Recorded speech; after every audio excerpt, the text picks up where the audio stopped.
discernimiento vocacional y madurez psicoafectiva. Grupo Épsimo, Comisión Episcopal de Seminarios y Vocaciones. Apartado 15. Otros estudios recientes en México.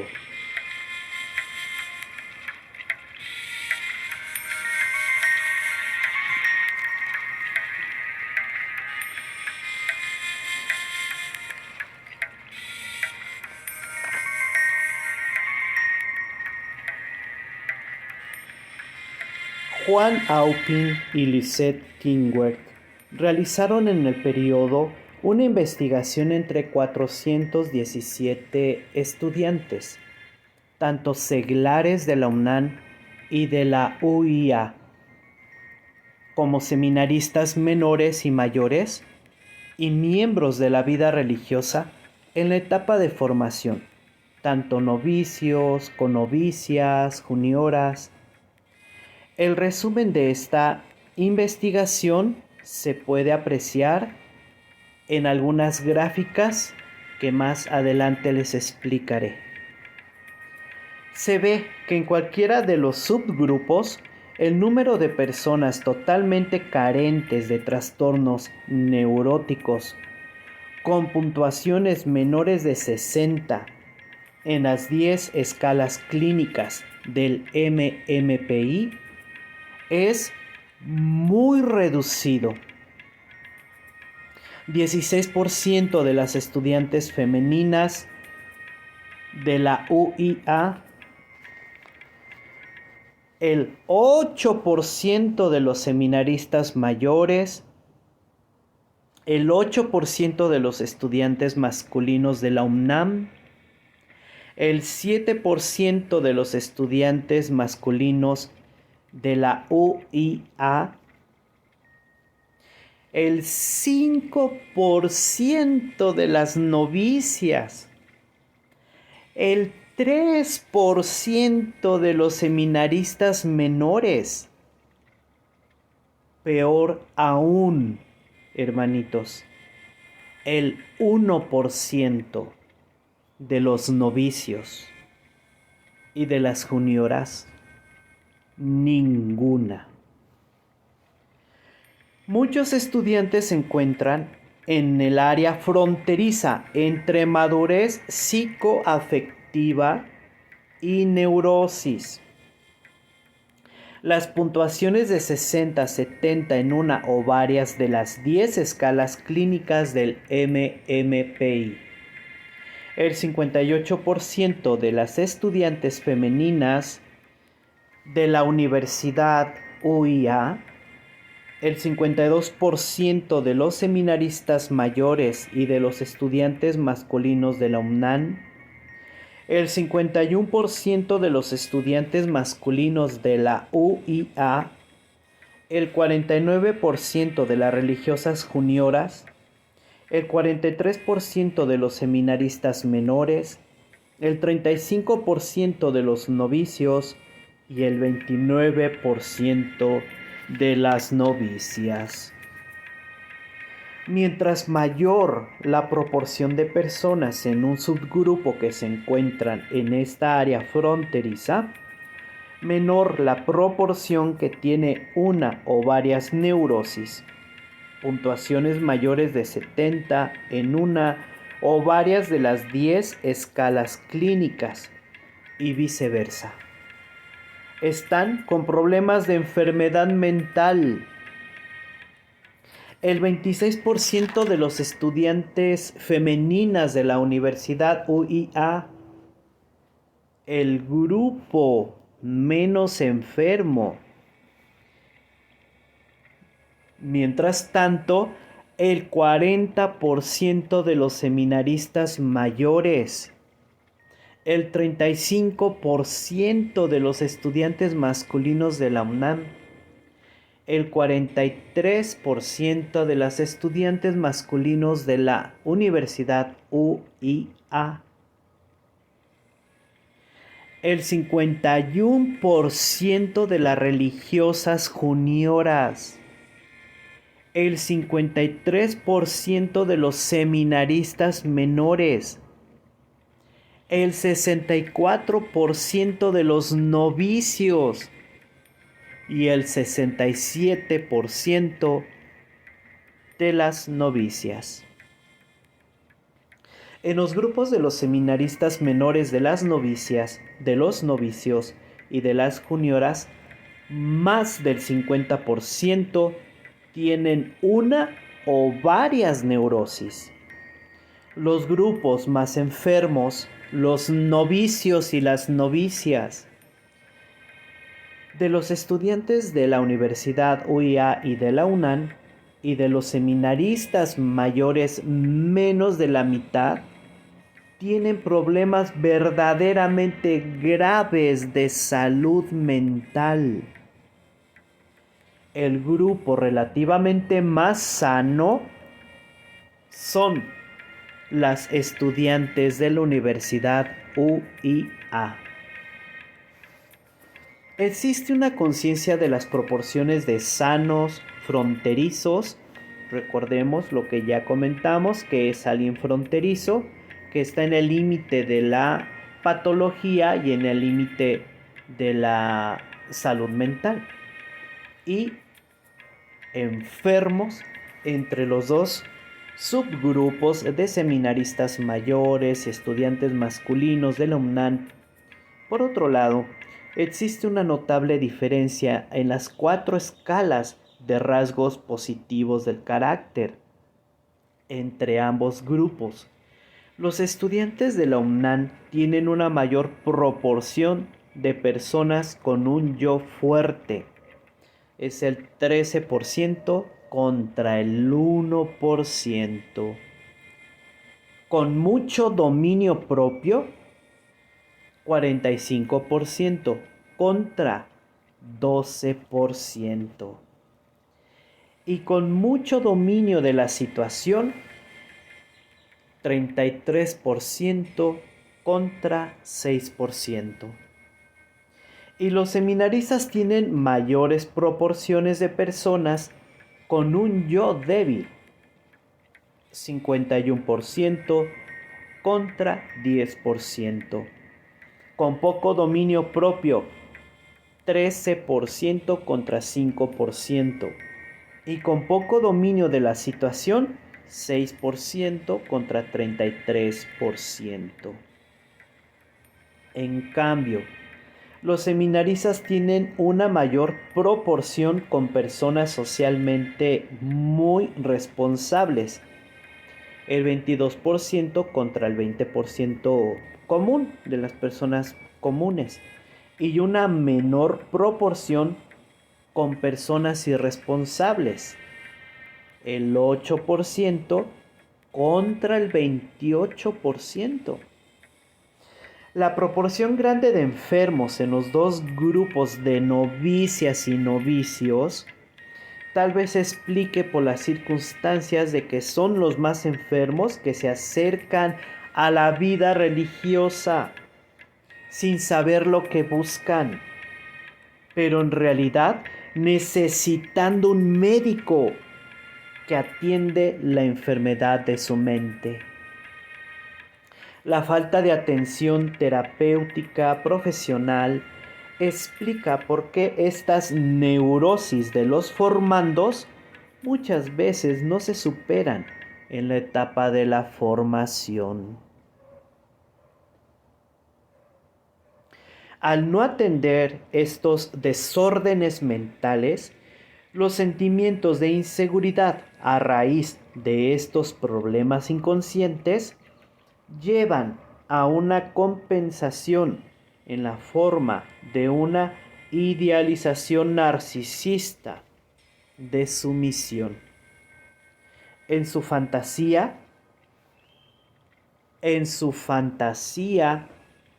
se ven como llamados por Dios y enviados para dar testimonio del amor de Dios y evangelizar el mundo. En realidad, queridos hermanos, escuchen bien. En realidad, mientras no se superen estos afectos desordenados, dan testimonio más que nada de sus propios afectos desordenados.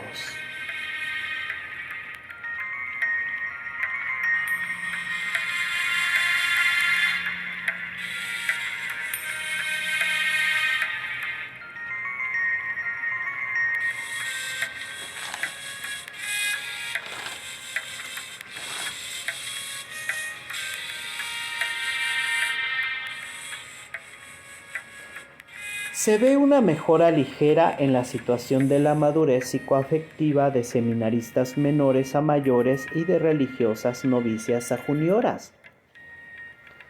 Por otro lado, sigue siendo muy alto el número de seminaristas mayores y junioras con neurosis o que son fronterizos.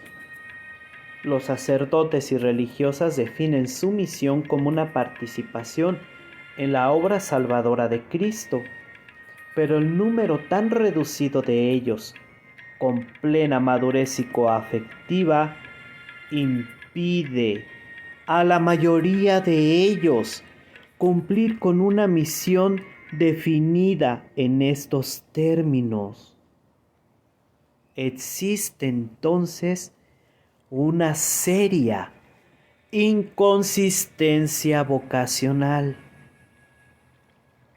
Los datos empíricos revelan una omisión en los programas de formación.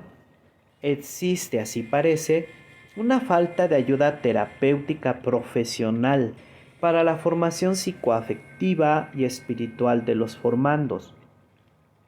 A veces se pretende justificar la omisión de esta ayuda terapéutica profesional en la formación sacerdotal y religiosa con el argumento de que se debe confiar en la gracia de Dios y evitar caer en el psicologismo.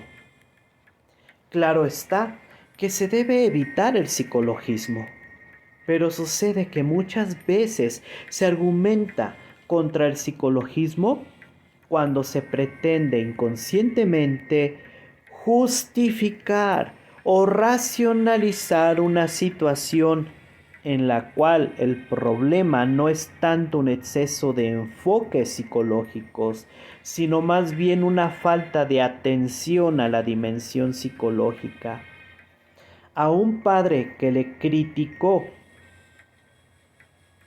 por usar tanto los medios humanos de la ciencia, San Ignacio respondió que no usar los medios humanos de la ciencia sería muchas veces tentar a Dios. Se deben usar los medios humanos y sería muchas veces tentar a Dios si, no tomando los tales que Dios envía, se esperasen milagros en todo. Pero en esta parte basta lo dicho, que es en suma que usar medios humanos a sus tiempos, enderezados puramente a su servicio, no es mal, cuando en Dios y su gracia se tiene el áncora, es decir, el ancla firme de la esperanza. En la misma línea dicen las normas básicas para la formación sacerdotal en México, que mutatis mutandis se aplican también a la formación de religiosas.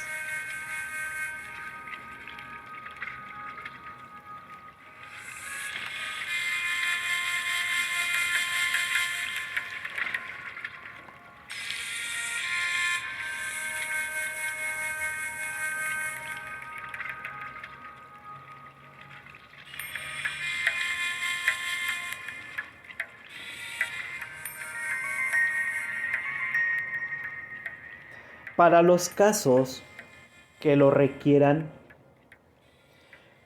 cuente cada seminario con servicios de un especialista en el área de psicología, si es posible, sacerdote, que sea confiable desde el punto de vista científico y moral. Aunque las normas son claras, no siempre se cumplen. Además, se subestima el número de los casos que lo requieran. Se subestima el número de los casos que lo requieran, los cuales son, como vemos, la gran mayoría. No necesariamente se debe concluir que no existe en estos casos una vocación a participar en la obra salvadora de Cristo, sino más bien que no se ha tomado lo suficientemente en serio la necesidad que los enfermos tienen de un médico. No necesitan médico los que están sanos, sino los que están enfermos. No he venido a llamar a conversión a justos, sino a pecadores. Lucas capítulo 5, versículo 31 al 32. El hecho de que en la visión del Evangelio los seminarios y las casas de formación religiosa son en parte como un hospital para atender a los enfermos, a quien Cristo llama, implica la obligación de poner los medios adecuados al fin de un proceso de curación y superación. El mismo Cristo dice que llama a los enfermos para que se curen y a los pecadores para que se conviertan y no para que sigan como están cuando entran. ¿Vamos entendiendo, hermanitos?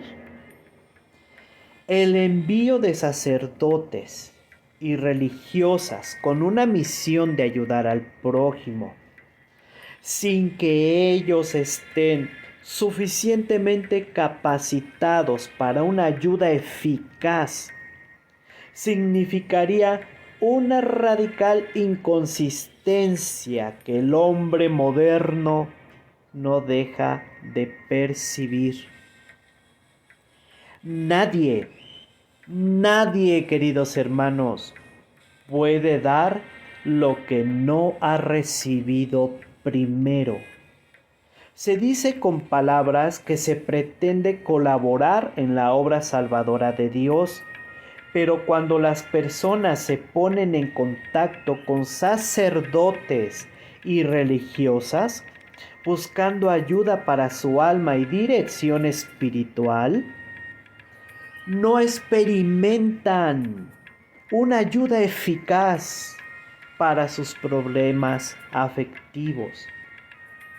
Las obras no son consistentes con las palabras. Estas personas se desilusionan y pueden llegar a alejarse de la iglesia. Tal vez haya aquí una explicación. Entre otras, porque en el mundo moderno el número de ateos ha aumentado. De 1900 a 1985, de 2 de cada 1000 a 200, 300 personas de cada 1000 personas.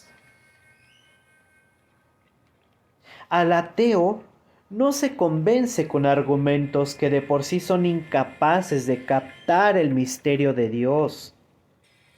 Es necesario, en cambio, que ellos vean a Dios a través de la conducta de los sacerdotes, religiosas y seglares.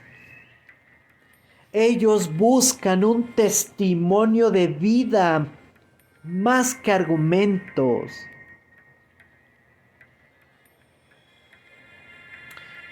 En conclusión,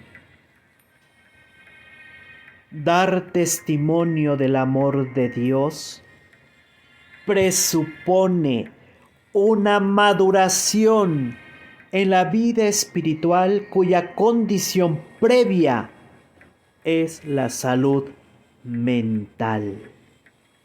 Lo repito, hermanitos, este es el resumen de este libro, aunque van a seguir otros apartados, pero este es el resumen y el corazón de este libro.